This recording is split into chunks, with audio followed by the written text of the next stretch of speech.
அரகர மகாதேவா.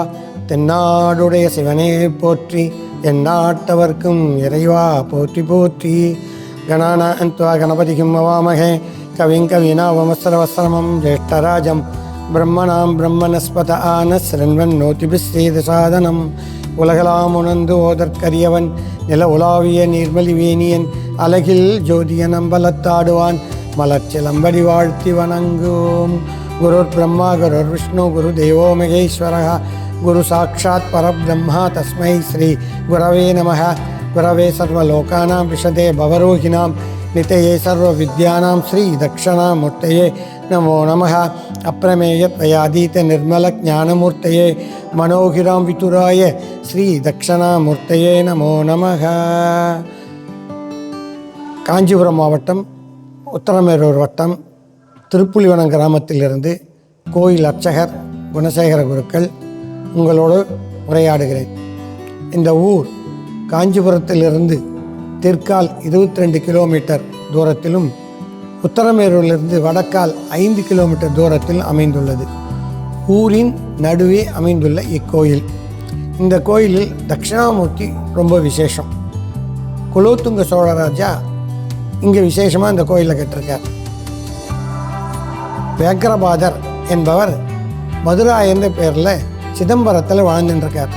அப்போது அவருக்கு ஒரு யோசனை தோணுது, இறைவனுக்கு தினந்தோறும் தேன் அபிஷேகம் பண்ணணும் அப்படின்ற.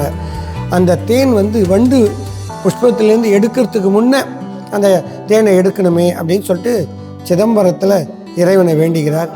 அப்போது அவர் என்ன சொல்கிறார், நீங்கள் புலியாக போக கடவுது அப்படின்னுறார். ஐயோ, கடைசி வரல நான் புலியாக இருக்கணுமா அப்படின்னு வேண்டுகிறார். வேண்டாம், காஞ்சிக்கு தெற்கால் நான் சுயம்புவாக இந்த ஊரில் இருப்பேன். அந்த ஊரில் எனக்கு பூஜை பண்ணனா உனக்கு சாபம் மோச்சணும் அப்படின்ற. அவருடைய உருவம் எப்படி இருக்குன்னா, தலைவரிலும் மனித ஸ்வரூபமாகவும் உடம்பு மிருக ஸ்வரூபமாகவும் இருக்கும். அப்போது இந்த ஊரில் இறைவனை பூஜை பண்ணிட்டுருக்கார்.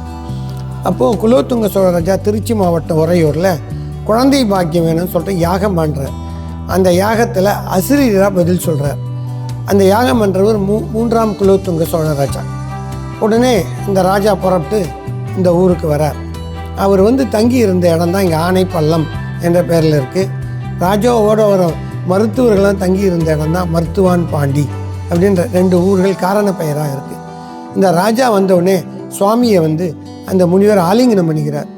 ஆலிங்கனம் பண்ண உடனே அவருடைய கை விரல்கள்லாம் அவர் இடத்துல பதியுது. உடனே அவர் சுவாமி விஸ்வரூபத்தை எடுத்து அவரை சம்ஹாரம் பண்ணுறார். அவரை சம்ஹாரம் பண்ண உடனே உனக்கு என்ன வர வேணும்னு கேட்குறார். இந்த ஊரில் இருந்து நான் பூஜை பண்ணத்தால் இந்த ஊர் என்னுடைய பெயராக இருக்கணும். அதுதான் திரு அழகான புலி வாழ்ந்த காடு, திருப்புலிவனம்னு பேர். அதே என்னுடைய நாமதேயம் உங்களுக்கு இருக்கணும்னு அவர் வேண்டிக்கிறார். புலிவனநாதர் ஏக்கரபுரீஸ்வரர் சுவாமியினுடைய பெயர். அம்பாளுடைய பெயர் அமிர்த குஜாம்பாள், அமிர்தத்தை போன்ற தனங்களை உடையவள் என்று பெயர். அந்த அம்பாள் சன்னதி தனி சன்னதியாக இருக்கிறது. 3வது வாரம் அந்த ராஜாவை கேட்குறார். அந்த ராஜா ராணியை கேட்கும்போது அவர் இந்த உட்குடிஹாசனம் சிம்மத்து மேலே காட்சி கொடுங்கன்றார். பொதுவாகவே ஈஸ்வரன் லிங்கஸ்வரூபம். அவர் சிம்மத்து மேலே இறைவன் காட்சி கொடுக்கறதால இங்கே தட்சிணாமூர்த்தி சிம்மத்து மேலே இருப்பார். எல்லா ஒரு தட்சிணாமூர்த்தியும் கால் மேலே கால் போட்டுருப்பார். இங்கே சிம்மத்து மேலே ஒரு காலம், முயல்கின் மேலே ஒரு காலம் இருக்கும். கை அபய வரதமாக இருக்கும். அபய ஹஸ்தம் அப்படின்னு ஒரு பேர். அப்போது அபய வரதம்ன்றது இப்படி இருக்கும். அந்த கை திரும்பி சிம்மத்தை பாருங்க அப்படின்ற. 3வது வாரம் மேலே சுவாமி மேலே கல்லால மரத்துங்கிற தட்சிணாமூர்த்தி இருப்பார். ஒன்று கல்லால மரம், ஒன்று ருத்ராட்ச மரம். முனிவர்கள்லாம் பக்கத்திலேயே இருப்பார்கள். அதாவது வியாக்கிரபாதர், பதஞ்சலி, குலோத்துங்க சோழராஜா அவருடைய மனைவி, கிங்கிரர்கள். சங்கீதம் இல்லாத ஒரு பூஜை கிடையாது. எப்போவுமே சங்கீதம் இருந்து தான் நம்ம வீட்டில் கூட மணி ஆட்டின்ட்டு தான் பூஜை பண்ணணும். அதே மாதிரி இங்கே சங்கீதத்தோடு தான் சுவாமிக்கு பண்ணணும் அப்படின்றதால தான் அங்கே கிங்கிரர்கள்னு வரார். அந்த கிங்கிரர்கள் யாருன்னு கேட்டிங்கன்னா, கர்நாடகாவில் பிறந்து தமிழ்நாட்டில் வாழ்ந்து தெலுங்கு கீர்த்தனை எழுதுகிறார். அவர் வீணையும் புல்லாங்குழலும் கையில் வச்சுருப்பார். அதே சமயத்தில் பதஞ்சலி முனிவர் அவரும் தம்பதி சமேதரா, வியாக்கிரபாதர் அவரும் தம்பதி சமேதரா, குலோத்துங்க சோழராஜார் அவரும் தம்பதி சமேதரா இங்கே வந்திருக்கார். அப்படி இங்கே சூரிய சந்திரனை இங்கே தரிசனம் பண்ணுறதுக்கான ஒரு காரணமாக இங்கே சிம்மத்து மேலே சூரியனும் புலி மேலே சந்திரனும் இந்த கோயிலில் இருக்கார். இந்த கோயிலுடைய விசேஷம் வியாழக்கிழமையில் விசேஷமாக வந்து இங்கே தரிசனம் பண்ணிட்டு 6 நெய் தீபம் போட்டு சுவாமிக்கு முக்கியமாக திராட்சையும் கல்கண்டும் நைவேத்தியம் இங்கே விசேஷம். அடுத்தது சுண்டல்.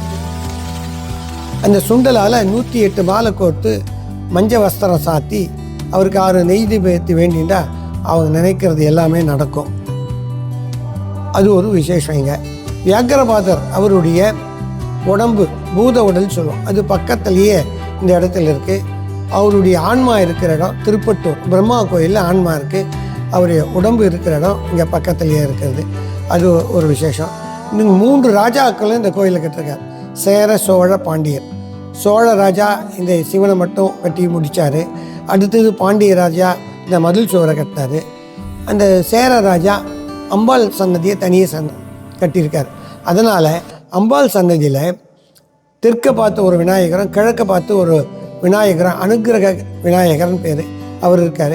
அங்கே 3 லிங்கம் பிரதிஷ்டை பண்ணியிருக்கோம். ஒரு லிங்கம் சோழீஸ்வரர், ஒன்று சேரீஸ்வரர், ஒன்று பாண்டீஸ்வரர். 3 ராஜாக்களும் 3 ஞாபகார்த்தமாக 3 லிங்கமாக இருக்கார். இங்கே பிரம்மா, விஷ்ணு, சிவன் 3 பேர் இங்கே இருக்கிறது ஒரு விசேஷம். இங்கே வந்து விஷ்ணு துர்கை வடக்கு பார்த்தும் ஒன்று இருக்கா, தெற்கு பார்த்தும் ஒரு அம்பாள் இருக்கா. பக்கத்தில் பைரவர், அந்த பைரவர் பக்கத்துலேயே சூரியன் இருக்கார் இங்கே. அதே மாதிரி முதல்ல வர என்ட்ரன்ஸில் இருக்கிறது ஒன்று அஷ்டபூஜை துர்கை, இந்த பக்கம் பைரவர். மேலே வந்தீங்கன்னா துவாரபாலகர், பெரிய துவாரபாலகர், சாமுத்திரிகா லட்சணத்தோடு அந்த துவாரபாலகர் இருக்கிறது ரொம்ப விசேஷம். வியாழக்கிழமையில இங்கே வந்து தரிசனம் பண்ணால் அவங்க நினச்சதெல்லாம் கிடைக்கும். ராஜயோகம் கிடைக்கும், குழந்தை பாக்கியம் கிடைக்கும். சில தம்பதிகள் பிரிஞ்சிருந்தால் அவங்க ஒன்று சேருவாங்க. கல்யாணம் ஆகாதவங்களுக்கு இங்கே அவங்க ஜாதகத்தை வச்சு 6 வாரம் அந்த 6 வியாழக்கிழமை வரணும், 6 நெய் தீபம் போடணும், 6 வெத்தலை, 6 பாக்கு, 6 பழம் வச்சு சுவாமி பிரார்த்தனை பண்ணிட்டு அர்ச்சனை பண்ணிட்டா உங்களுக்கு நினைச்சதெல்லாம் நடக்கும். தனம் தரும், கல்வி தரும், ஒரு நாளும் தளர் வரியா மனம் தரும், தெய்வ வடிவம் தரும், நெஞ்சில் வஞ்சமில்லா இனம் தரும், நல்லன எல்லாம் தரும் அன்பர் என்பவர்க்கே, நல்லன எல்லாம் தரும் அன்பர் என்பவர்க்கே, நல்லன எல்லாம் தரும் அன்பர் என்பவர்க்கே. நமஸ்காரம். இணைந்திருங்கள் KP பக்தி. என்றென்றும் இறைப்பணியில் உங்களுக்காக.